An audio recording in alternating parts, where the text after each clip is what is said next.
Hey, welcome everyone to the From the Shadows podcast. I'm your host, Shane Grove.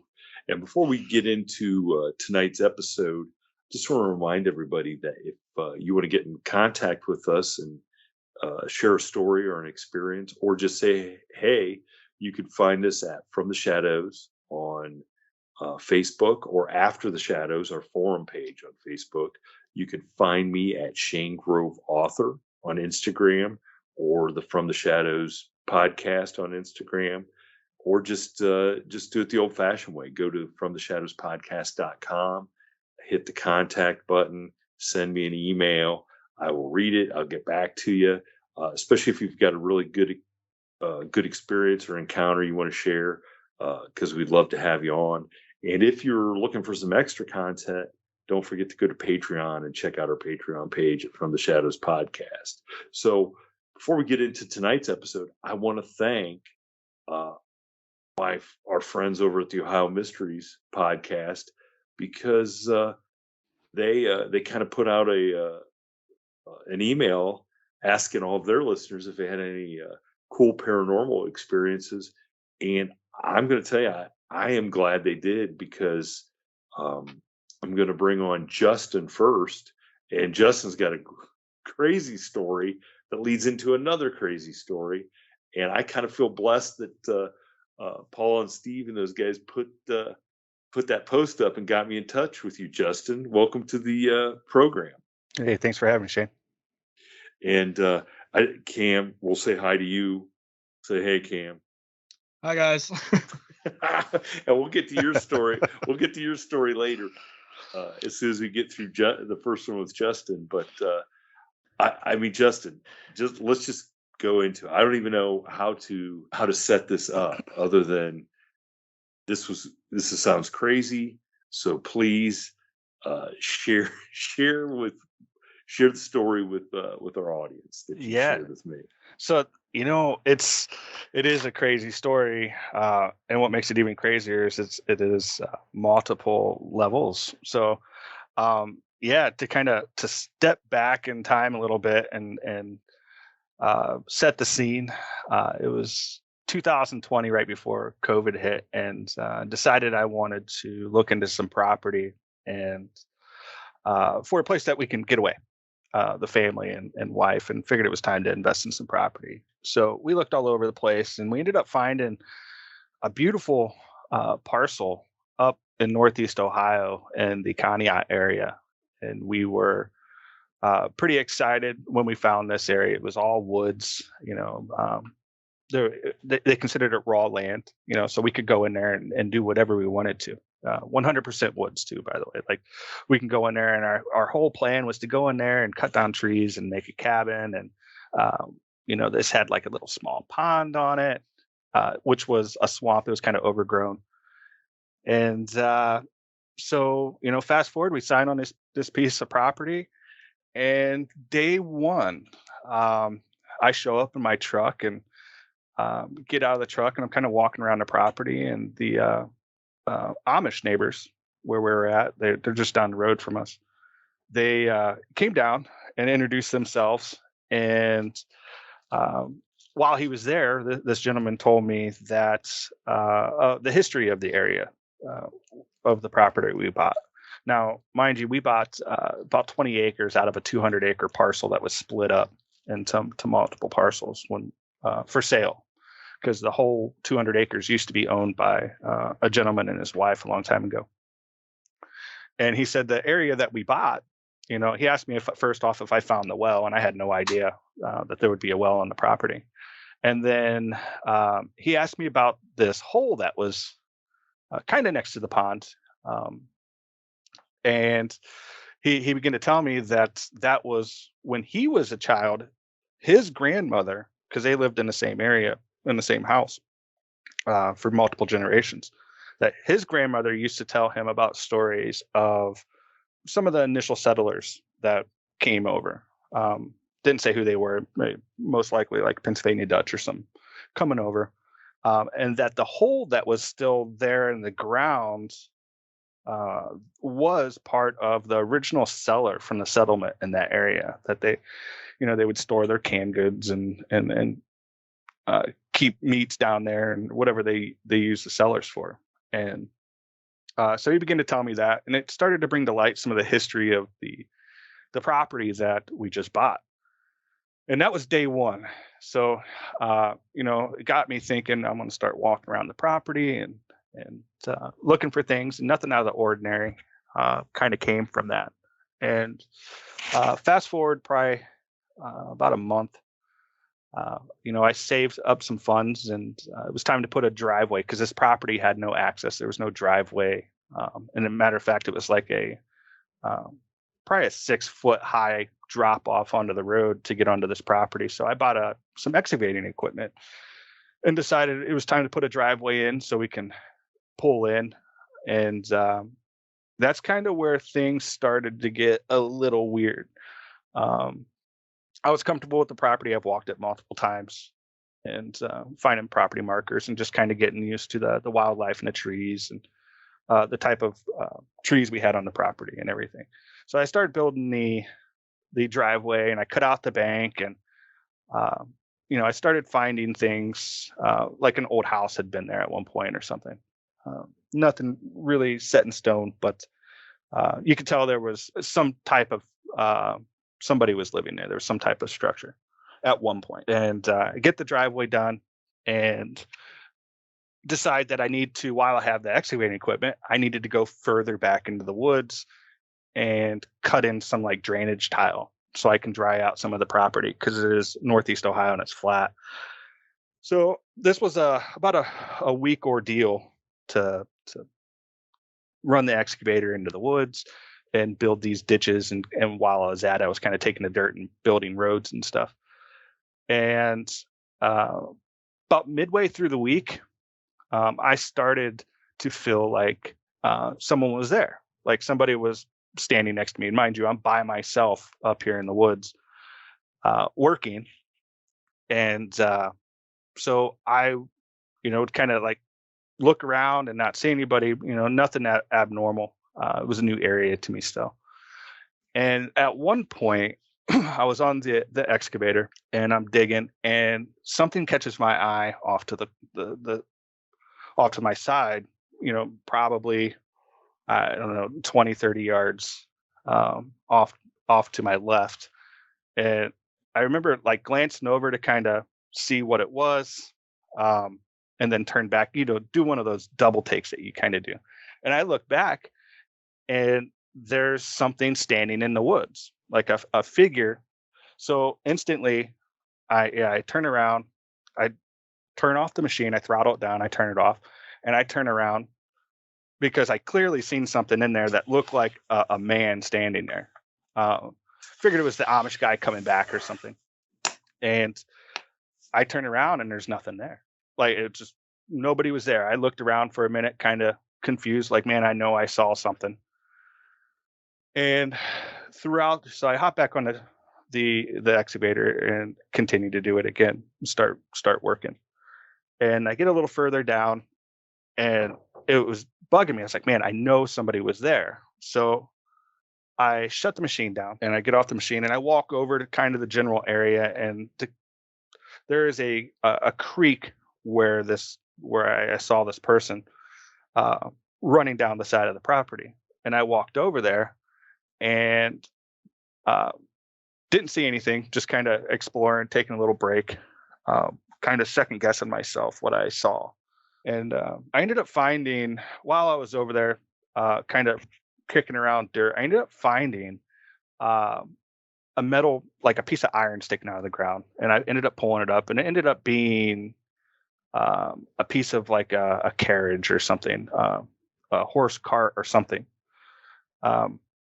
Didn't think anything of it. It was like, okay, there was somebody here before. It's just like one piece. It almost looked like a rail for a sled or something, sitting there. So I hop back on the machine and I continue to work again. And I see this thing again, but this time it was right next to me. So much so that it freaked me out because I was, twisting back and forth, rotating on the excavator, and I thought I was going to hit him, to the point where I jumped like a jump scare, and I instantly turned the machine off, and I knew for a fact that somebody was there, like within 3 feet of me. And I turned it off, turned around, and nobody's there. Like, again, I know I saw something. And then I started again second guessing myself. So this happened multiple times over the rest of the week. I would see a figure to the point where I could identify what they were wearing, like a dark suit. And what stuck out to me was a hat, but it wasn't like a pilgrim hat or anything like that. It was almost like a top hat, but it's kind of hard to explain. Like a combination between a pilgrim hat and a top hat, if you like want to think about the traditional cartoon drawings or whatever. And I ended up calling my wife and telling her about it, and then we kind of joked about it, and I named this figure or what was happening. I always called it him or her, the man in black. So Johnny Cat. You just start calling him Johnny Cat. Yeah, the man in black. But I want to let me ask you quick though. Did you? Okay, so you figured out though that, and I don't know anything about your belief in ghosts or spirits or anything like that, but you figured out it wasn't a real person that you were seeing, that you had to be seeing a ghost, probably. Yeah, correct. I'm a pretty rational guy, pretty realist too. I'm always trying to find logical reasoning behind something, even if it's unexplainable. And so I've come to this, like I even chucked it up. What I initially came up to was I'm just tired, I'm fatigued. And the initial sighting that I seen wasn't real, and it kind of kicked my mind into overdrive, and I was seeing things. So this ended up happening over the next like 6 months. I would be up there working, and I would randomly see, and they wouldn't walk, they wouldn't talk, they wouldn't move. They would just kind of like children of the corn stand there and not say anything. And it got to the point where it kind of freaked me out a little bit. I couldn't explain what I was seeing. I always thought myself as being a rational person and a realist. So there had to have been some explanation for it, but I just couldn't come up with anything. And about 6 months in, I ended up talking to my mom, and I was telling her, there's something up there. I don't know what it is. And she's, at the time, I wasn't really, I should say, like a believer in ghosts or anything like that. But my mom is, and she is religious too as well. And so she told me to, she started asking me all these questions. How do you feel when you see this? What's the vibes you get? And she recommended me to go talk to her pastor at the church and see what he thought. So I ended up blindly calling this pastor and telling him my story, and he kind of echoed the same thing that she said. What are the feelings that you're having? Do you feel stress, anxiety, or anything when you see this? What are the vibes you get? And to be honest with you, it was just normal. I was more freaked out that I knew I seen things, but I just couldn't say they're real, because I would see it, and then there would be times that I would stare and see this, no face. It's kind of like a dream where you can see what you're seeing, but you don't see the detail.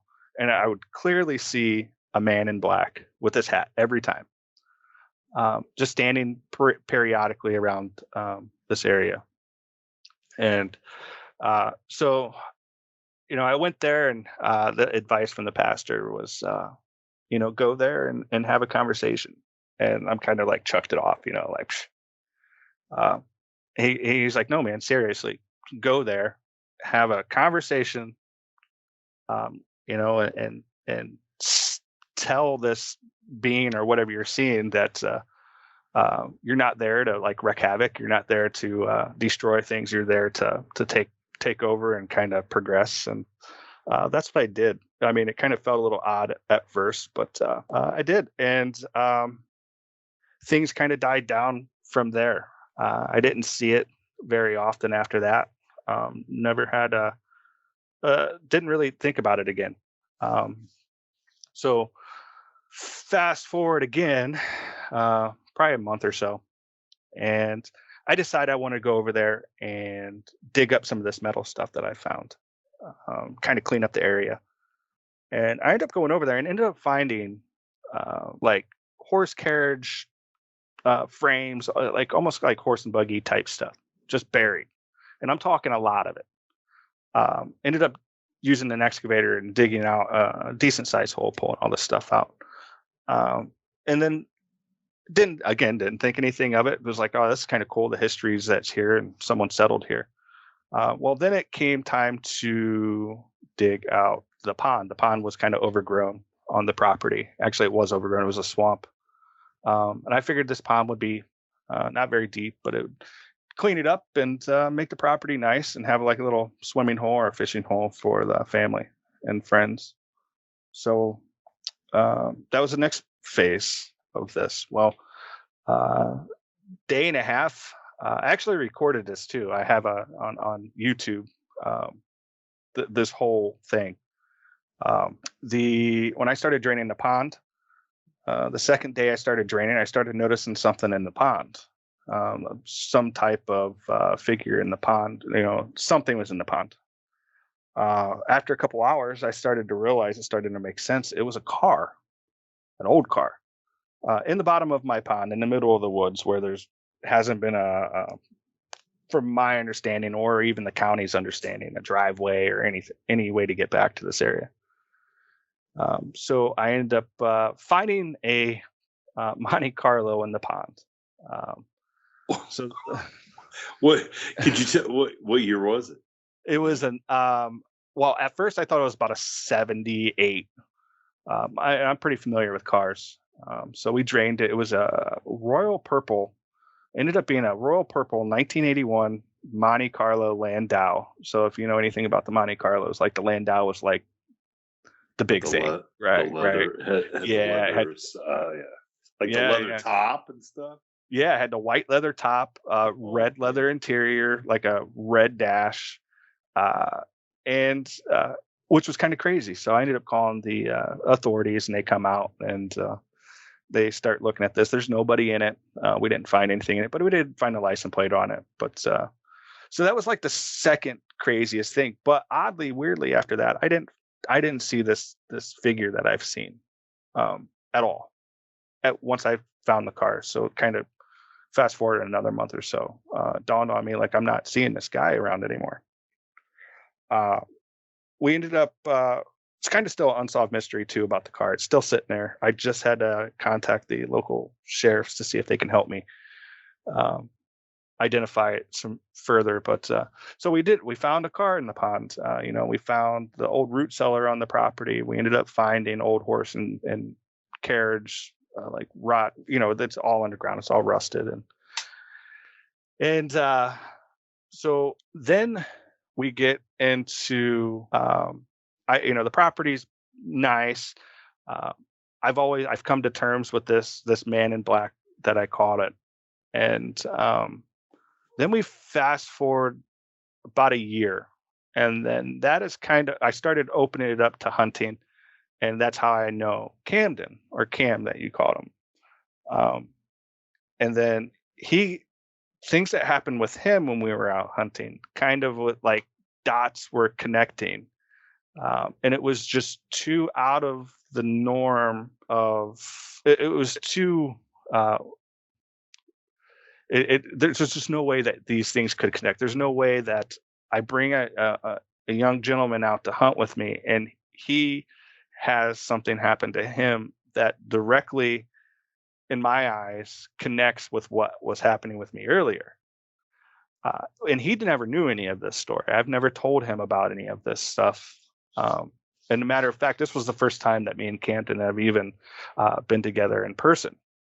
And that leads us into his thing. So that we'll hear his story and what happens with him. But the property has been, there's a running, it's not a joke, but it is a running joke in the family now. And my whole entire family knows about this because I am the type of guy, like I said earlier, that is a realist, that finds reason and logic behind something. And this was the first time that my family and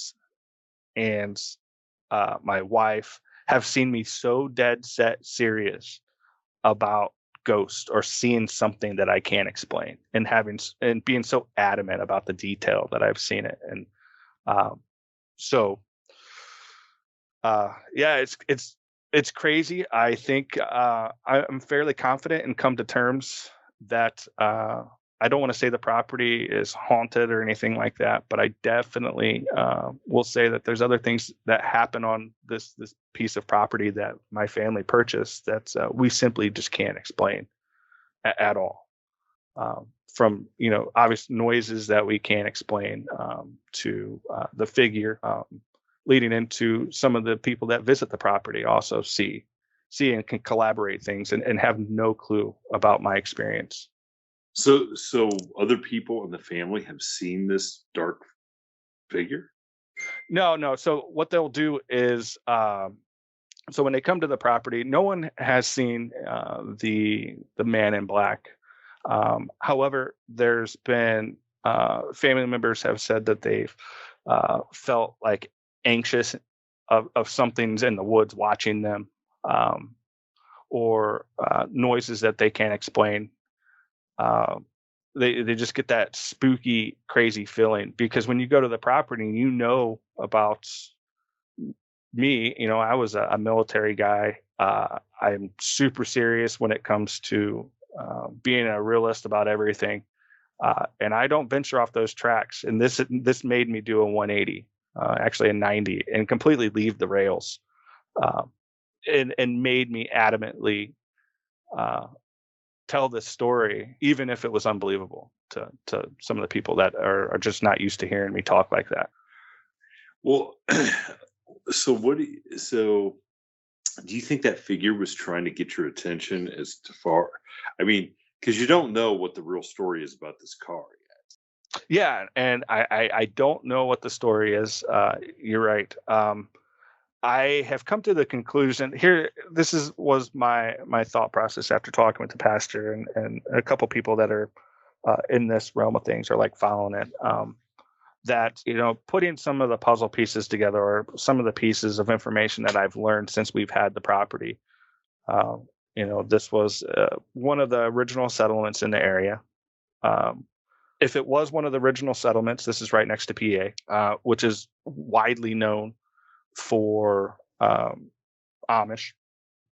Some of those Amish settlers coming over, and there is we have the old root cellar story from being told to me by an Amish guy that is multiple generations the neighbor of this property, telling me that this is what that was, that he was told from his grandmother, all the way to the carriage stuff that I found. He's just all these pieces started making sense. So, well, I did want to ask, like, because typically I've got friends that live in Amish country, a little bit further south than you. You typically don't get to buy land that comes up for sale in Amish country. Um, so just going to say the Amish dude knew there was something wrong with that piece of land, Yeah, and let you yeah. buy it and let you fall on the sword. Oh, he was a nice guy when I met him, but yeah, he may have had some dark secrets. But so, just real quick, getting back to that, I kind of got off track there, but I feel that the man in black may have been original settler, obviously someone that had interest in that property at some point. Uh, I've looked back to try to see how far the ownership of this property goes. Uh, to my knowledge, it's only been transferred in current records to 3 people. So there was an original owner that when the county record started, and then there was the people that I bought it off of, which didn't have it very long, and then myself.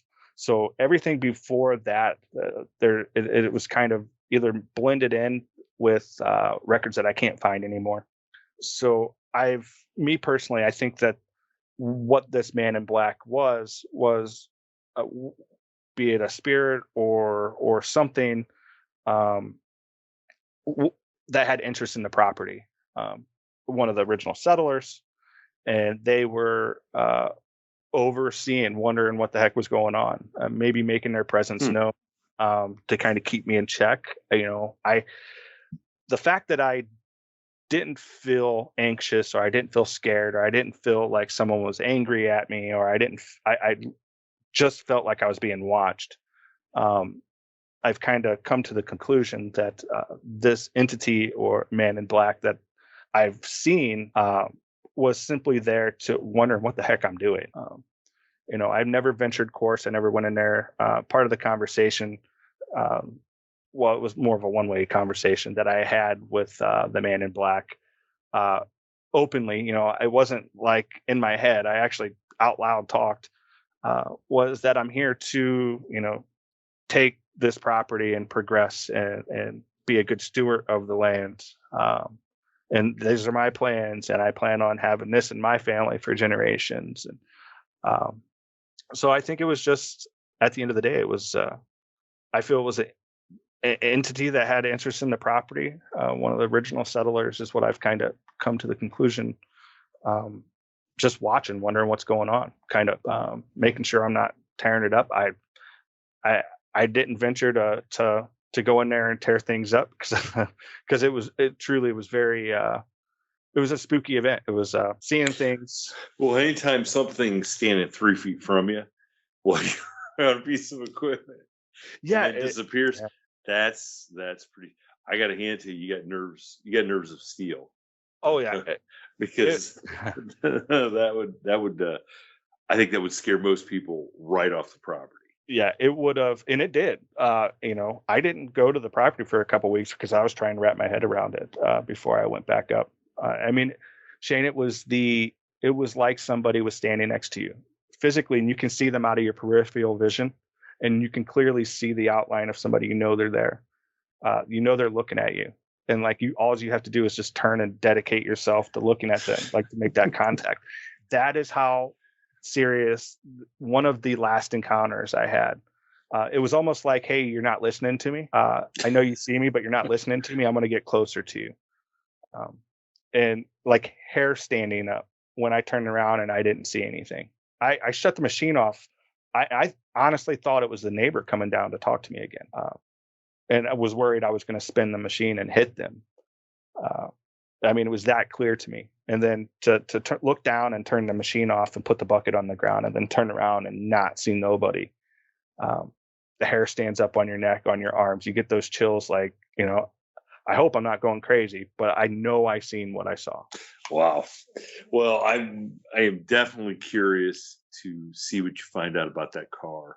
That sounds, to me, that almost sounds like that's a big piece of the puzzle. You might find out something that really surprises you about that. Yeah. And we do plan on getting the car out and dredging the pond too. I did have the idea, think maybe he wasn't there to tell me, and watch me. Maybe he was there to kind of hey, something's here. He's here, but there's something else here that you need to know about.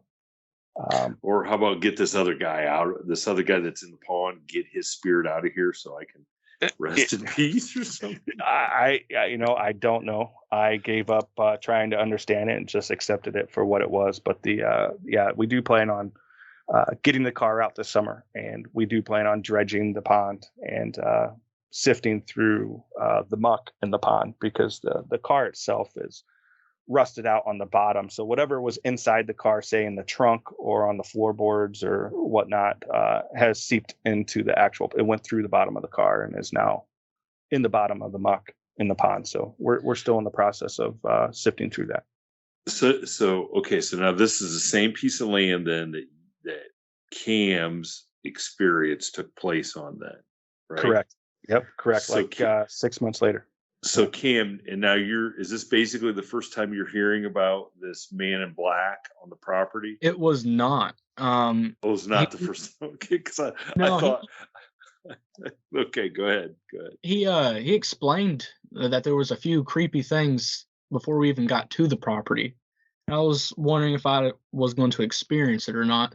And I thought that was pretty neat. Man, you guys are made of different material than me. because I'd be like, okay, let's just go home. You know. Well, I did. I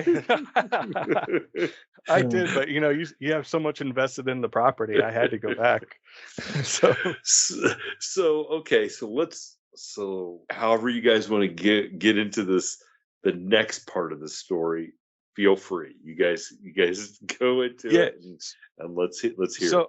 I'll set this up, Camden, and then you can take it from there. But so I run a program. I save up funds throughout the year and invite new hunters and hunters that want to get out and hunt. I invite them or help them get into the hunting, or maybe take them out if they just don't have somebody to go with. And Camden has hunted before, and he reached out and he's like, "Hey man, I haven't got a deer before, And I was like, "Well, I got this property. I have food plots, I got a couple stands up. I shoot deer, I shot deer here. You're more than welcome to come out." And he took me up on that offer. So that is how Camden visited the property itself. One day we decided, we came up with a day and we went to the property, and then Camden can tell you the rest, because I think I told you this before the show, but I have never heard Camden's side of the story fully, because to be honest with you, after things went down, I kind of wanted to get out of there. It kind of spooked me out that bad. Yeah. Well, we got there pretty early in the morning, and I kind of had an eerie feeling before we even got in the woods due to what he was telling me. It was eerie, but I wanted to go, and I was about hunting, so I wanted to go shoot a deer. And he took me up to my stand, and we were sitting there a good few hours, and I see a turkey come in, and we had these walkie-talkies, and every hour we'd check in with each other, and he asked me if I see anything. I was like, "No, there's just this turkey."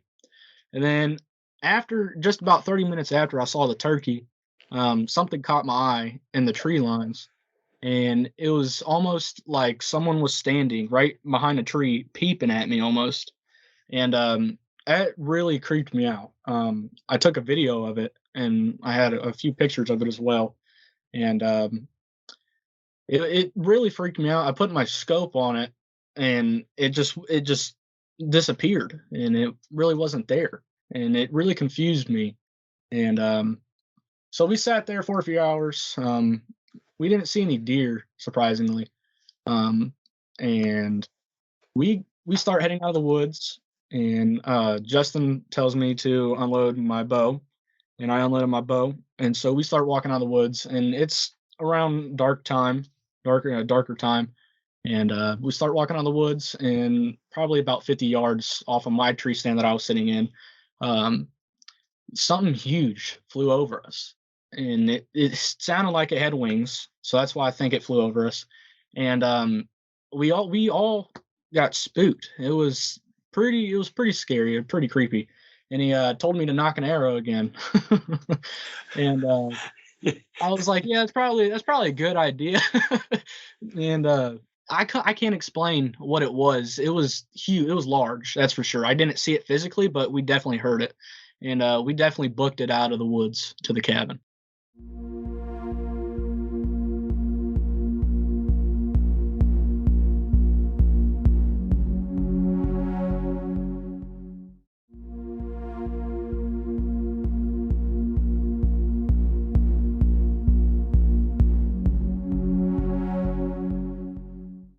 So, okay, so let me ask you about this thing that you saw in the woodline.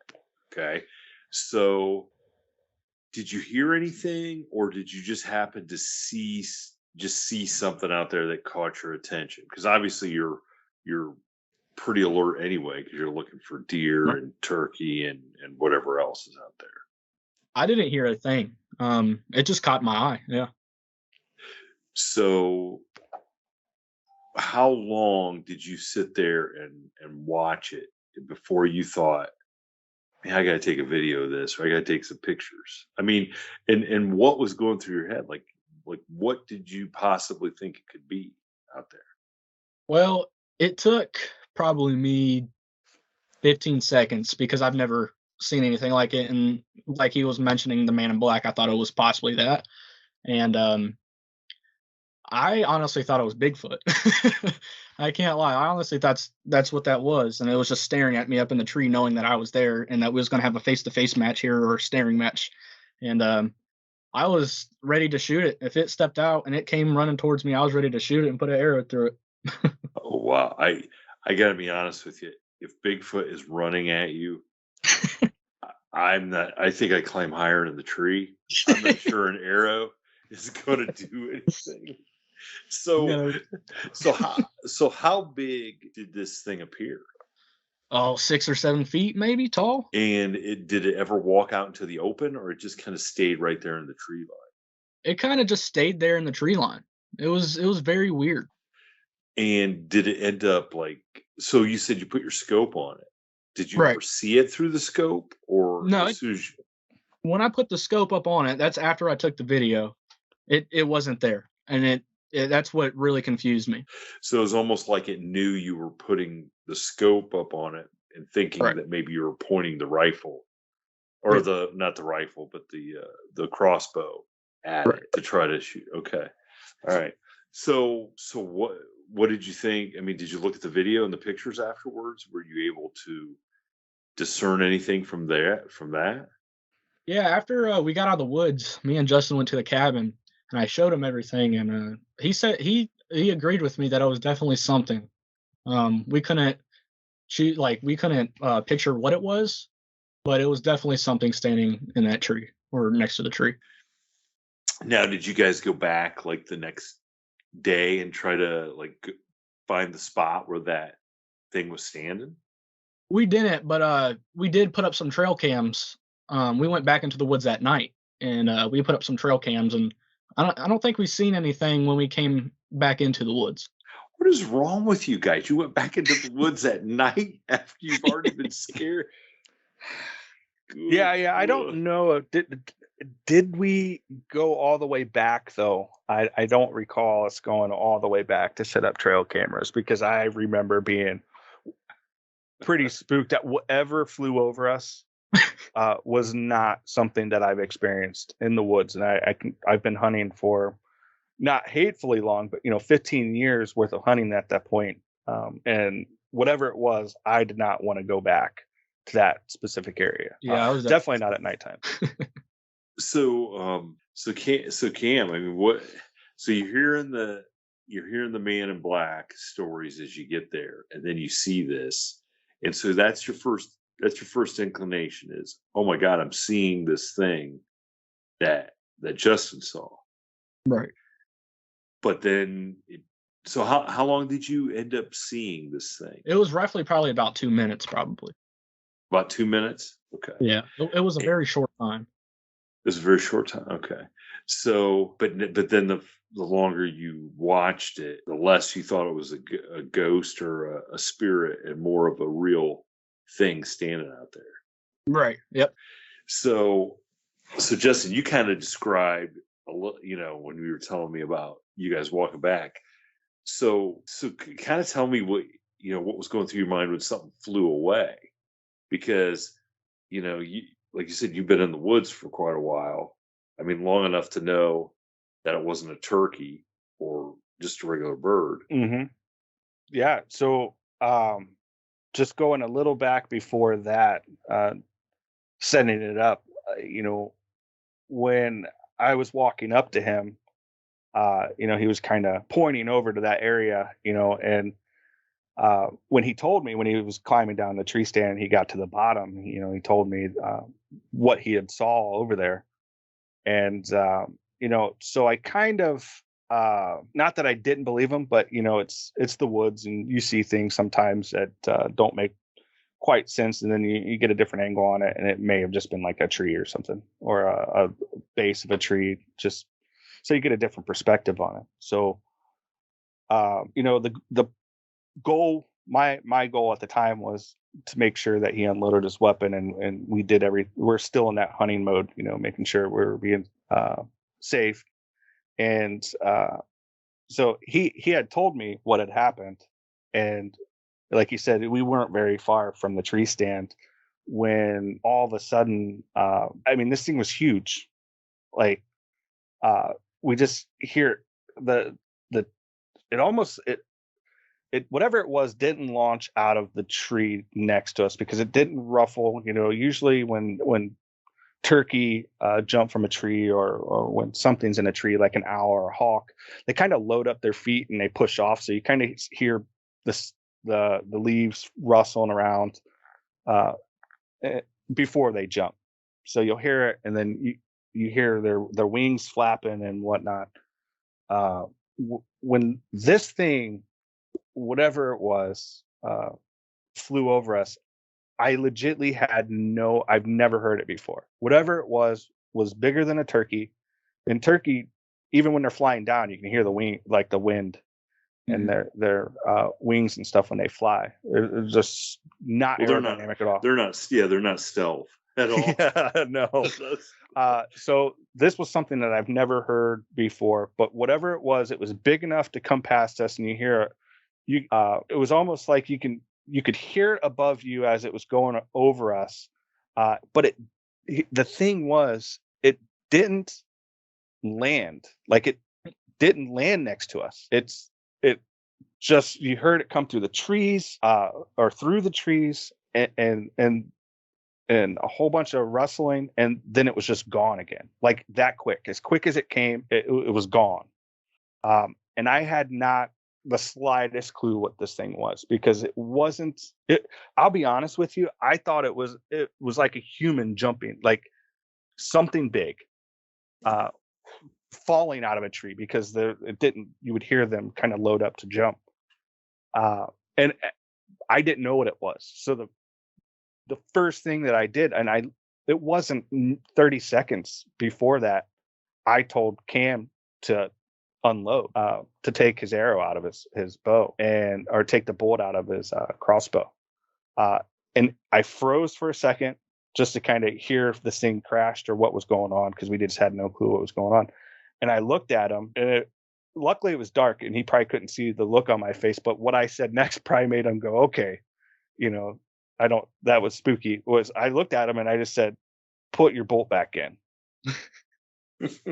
Because whatever this was, it was not something that I've heard in the woods before. I haven't had that experience with. I've been around turkey. I've been right underneath roofs. I've seen turkey fly. I've heard them fly. I've heard them fly over me. Nothing. When we were being kind of loud when we were getting out of the tree, if it was a turkey, they would have been long gone. But this thing was, I don't know, Cam, what do you say, 5 foot? Yeah, it was pretty close. Yeah, it was pretty close to us. We definitely got spooked, that's for sure. Yeah, and he knocked a bolt, or he put a bolt back in his I remember him saying, like, yeah. He put it back in, and then I loaded a couple rounds in my shotgun, and we were that was it. Like, and we just beelined it down one of the main trails that we have and got out of that area. Did you feel like these two things were connected, or they were different experiences altogether? Well, like what Cam saw in the tree line, and then this. Well, at first I thought they were connected. Could have been, he saw possibly what I've been seeing, but then after we experienced whatever it was, it went from a spiritual entity or just a figure to an actual physical something, like a motion. Something was there. Like, it went from, okay, it might be him seeing what I was seeing, to, okay, well, I've never experienced it. This is new for me. So I didn't know what to think of it. From my perspective, I had not a clue. Like, okay, it went from something that I've grown to kind of be accustomed with, seeing this man in black, to something physical that we couldn't. So when that thing jumped over us, it moved from, okay, these are connected, to these are not connected, or could be. There could be things in the woods that I just don't know yet. I still personally yet to walk the entire property, but well, I mean, you kind of hope there's not something human size in those woods, jumping jumping in the branches above you. I mean, Yeah, that would be well, kind of and Cam was dead serious. He told me, he's like, Justin, that thing was like 6-7 foot tall. Like, I seen it. Here's the video. And by the way, I'll send you the video. He did end up finding it. oh, sweet. All right. So he's like, Justin, I'm telling you, like, it was right here, and then it was just gone. And then we kind of went from, we did talk about it a little bit, but really didn't have a conversation about what had just happened to its fullest. And then he went from, dude, something was there peeking around the tree. It was there. I seen it, and then it was gone. To not even a minute later, us experiencing this, and then when it flew over, I think Camden at that moment mentioned something about as we were getting out of there about Mothman, and then it dawned on me, we're not too far. I mean, we're not too far from PA, not maybe not the area where Mothman's at, but we're not too far from that area in general. Right. And then it was kind of so Cam, what made you think Mothman? Man, the wings. The wings. It's just, I've watched so many things over a while, probably about 2 years, because I'm big into a bunch of things like that, like Bigfoot and stuff like that.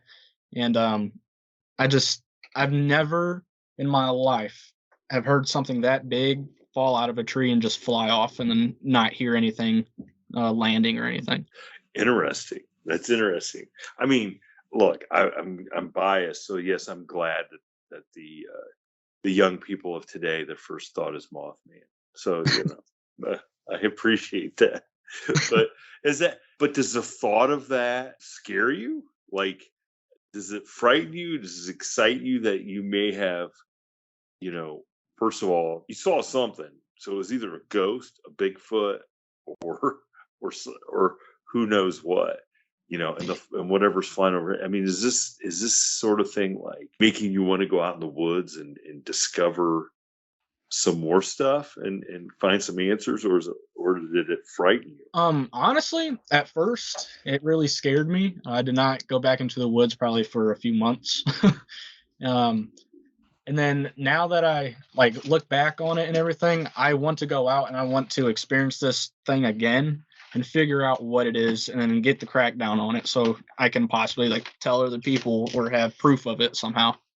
Well, I mean, you took video and picture, which I got to be honest with you, there's a lot of people who are more experienced and seasoned than you are that don't think to do that. Now, that being said, you're of a generation where there hasn't been a minute or second of your life where there hasn't been cell phones available, so it's a little bit different. So I can understand that, but Justin, has anything else even remotely this crazy happened since?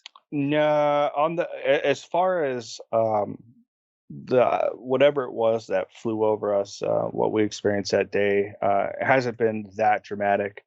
I can say that. Well, the bar's pretty high, so if you're gonna say not that traumatic, it might be pretty traumatic to a normal person. Yeah, not so much. I have not experienced that, nor has, to my knowledge, anybody else that has visited the property with that. Have they experienced anything like that? Now, I can say, I've continued to kind of shrug it off now, but that the man in black is still there. I'm not spooked about it at all anymore, as far as that's concerned. So maybe it's like you said, maybe not that I've grown accustomed to it, but like I said, I've had family members and stuff kind of be like, I feels like something's in the woods, or someone's watching us, but nothing to the extent that Camden and myself experienced in the woods that night. I would add to that it wasn't shortly after that I contacted another buddy of mine that's into hunting coyotes and stuff, and he had night vision and thermal, and we tried to go out and see what was out there. We ended up not seeing anything that night. As a matter of fact, what I recall is it being one of the darkest nights that I've ever been out there, and one of the quietest nights when we went out to use thermal and night vision. And we didn't see anything out when we went out again. No. Well, first of all, if it was the darkest night and the quietest night, then there was definitely something there watching you, if futilely trying to see it with night vision and thermal. I'm just telling you. Yeah, it was so dark that night that I don't know if you're familiar with night vision, but it has to have IR light if it gets too dark, if you don't have like moonlight or anything like that. So you have to use artificial light. That we had to use artificial light that night because you couldn't see the hand in front of your face. Dark that night, and it was the quietest I've ever been in the woods, where we would stand there and you hear yourself breathing, even if you're trying to control your breathing, because you're trying to listen to everything. I mean, not a stick breaking, not a cricket, not nothing. I mean, it was absolutely dead still that night that we went back out. Have you had a chance? So I don't know how comfortable you would be doing it, but have you run into the Amish neighbor again and said, "All right, dude, what do you really know about this property?" To an extent, I have reached out. Now there is another English neighbor, as the Amish call them, that is across the street, and he's lived there for I want to say he was there about 30 years. I've talked to him about what I've seen, and not to get too off the rails, but there was a point in time that I thought that my neighbor was the man in black. Oh, jeez. Now this sounds like a Netflix series. So my neighbor that actually lives in that area in the woods he's a retired railroad worker. So, and he worked at nights, and this is what he explains to me. So he would come over to my property when I first got the property at like 2:30 in the morning. And I'd be dead sleeping, and he'd knock on my car window, and we would talk for an hour or two. And this was not every night, but when we first bought the property, I would spend, a lot of time up there. And I ended up mentioning it to my wife. Have you met the neighbor? And my wife was like, yeah, she's nice. I said, well, wait, it's not a she, it's a he. She goes, no, it's a she, it's a woman. And instantly I'm like, are you talking about the one across the street? She's like, yeah, the woman that lives across the street. And we didn't know the neighbors at the time. So we've never seen them together. And my wife put the idea in my head that maybe the guy that I'm seeing at 2:30, because what rational, think about it. What in reality, who knocks on a window at 2:30, 3:00 in the morning, and somebody with a death wish. Yeah. And this is the same time I'm seeing the man in black. And, but you're seeing him during the day. Yeah, and I'm seeing him during the day. I'm not seeing him during the night. But so I'm holding. So she's telling you that this is the spirit is knocking on the window and having a conversation. Yeah, she goes. Well, she said maybe the neighbor that you're talking to is the ghost. And I'm like, no, babe, I'm telling you, the guy I'm talking to is a real dude. I've talked to him for 2 hours, and he'd tell me stories about the area and his job, and we just kind of get to know each other because it is a rural area, and you kind of want to know your neighbors. And then when she said that it was a woman, she met the wife of this guy and never met the husband because he was always sleeping during the day. My wife at the time, she didn't stay up there at night because we didn't have a cabin or anything at the time. So she was only there during the day, and the wife would come over or drive past and wave or come over and say hi and introduce herself one time. Um, but this happened for like, a couple months, where I would talk. His name was Jim, so I'd talk to Jim, and we never seen them together. So I was like, maybe he is, but we ended up, uh, well, we ended up seeing Jim during the day one time. Weirdly, Jim was standing in the woods on our property in the tree line, wearing black because that's what he wore. He wore like almost like a black pants, trench coat, and boots. And he's an older gentleman. And my wife about freaked out, but it ended up not being Jim. So there was a point in time when I was trying to rationalize what I was seeing and experiencing to the. It very well could have been the neighbor. I thought the neighbor might have been the man in black, but it wasn't. But I did talk with Jim about the area, and Jim told me that down the road, the area was an old pet cemetery. So down. Oh boy! Not, so you got that going for you. Yeah. Too. So there's a pet cemetery down the road. The land was owned by somebody back when he first moved in. The road was nothing but a cattle trail because it is like a rock dirt road. And that there was a house on that property at one point, but it was more like a shack. And that the area was used for like gangs and stuff. And he would tell me all these stories about gangs would go in there and it was like their stomping ground. And for the maybe that's where the car. Yeah, so I do believe that is related.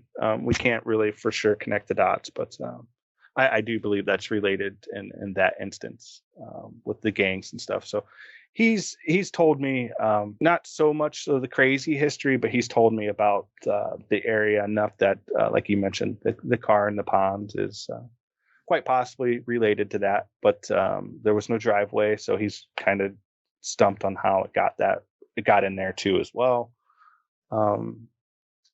So he's told me that, but I've been meaning to go talk to the Amish fellow down the road. That original guy's name is David,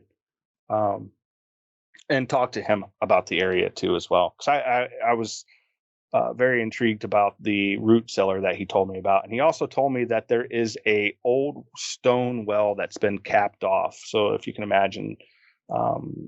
A well that was hand dug back in the day and lined with stone, that well was on the property too as well. He did mention that the first time that we talked, but he did not tell me where it was at.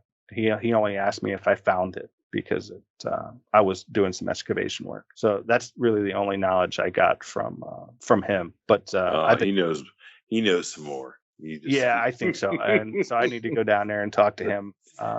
But the more and more you dig, the more and more you learn, the more and more you find. There's just a lot. I know it's cliche, but the more questions you have, more unknowns. Sometimes things start to make a little sense, with the car in the pond and this being like a not so good area.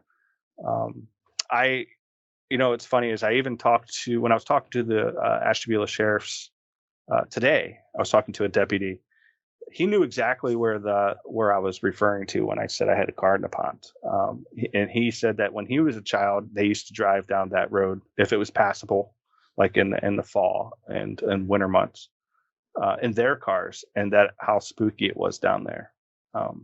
It was like, I don't know if you're familiar with up in our area currently, we have like a place called Rogues Hollow, Crybaby Bridge, where you can go and hear a baby cry. And I think there's about 15 places in the state of Ohio. Yeah. But he mentioned it was that kind of area when he was growing up. And usually he didn't tell me any stories too much, but he knew exactly where it was at, where I was referring to, where my property was at. And he just said he grew up there, and that was the kind of area again, which doesn't answer anything other than confirming the area's got something to it, something connected to it, and usually lore or myth usually comes from some form of event that happened to an individual or a group of people in that area. So there's still a mystery, as as far as activities and what has happened in the area. So still just trying to figure out, trying to make, find reason behind some of the things that we're experiencing up there. Well, I tell you what, I think you bought yourself a great piece of property because I think it's going to provide you a lot of years of entertainment and mystery.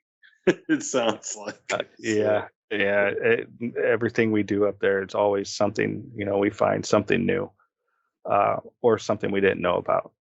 My wife even joked with me about maybe we should do haunted campground, and open it up, create a couple camping spots, but and allow people to come in. Yeah. Well, you never know. I mean, the Man in Black or Bigfoot or even Mothman, whoever might just show. Yeah. So I just remembered something. Let me see if I can find it really fast. The first night, and I can show you this. Okay. So in 2020, on March 14th, 2020, I know this is old school, but I was trying to capture some of the things. I was trying to do YouTube stuff, so I wanted to kind of take note and capture some of the things that we were experiencing on the property. It's a note in my phone, and it says, "Day 1, what was that? I'm beginning to second guess camping on the property tonight. Jess and I checked the game cams before heading to bed. Dumb idea." It said, "I think we may have encountered a," and it's ... I don't know what it was. The game cam was checked was placed roughly 5 foot off the ground, eye level. And now I remember in the photo that the trail camera took. And if I can find it, I'll share it with you too as well. Roughly 5 feet off the ground, about eye level. It was set up just 2 days ago to try to catch wildlife in a new section of land that looks to be highly used corridor for deer and other wildlife. Something tall enough to enter the entire frame of the camera triggered a 10-second video. Something traveled across the camera in a blur. It reminds me of when your hand gets in the way of your phone camera. The object triggered a motion sensor during night, and it passed the camera, and then nothing. I will check it again in the morning and try not to think about it tonight. And it says, "Tonight we're camping in the tent for the first time on a new land. Tired and hanging out with family." Was the last entry I had in that kind of journal for that day. But so it was 5 feet off the ground. Yeah, so my wife calls me crazy, but if I can find this, it was a short clip and I remember it. So the camera was about 5 foot off the ground and something big enough to brush past it, right? Deer are not 5 feet off the ground.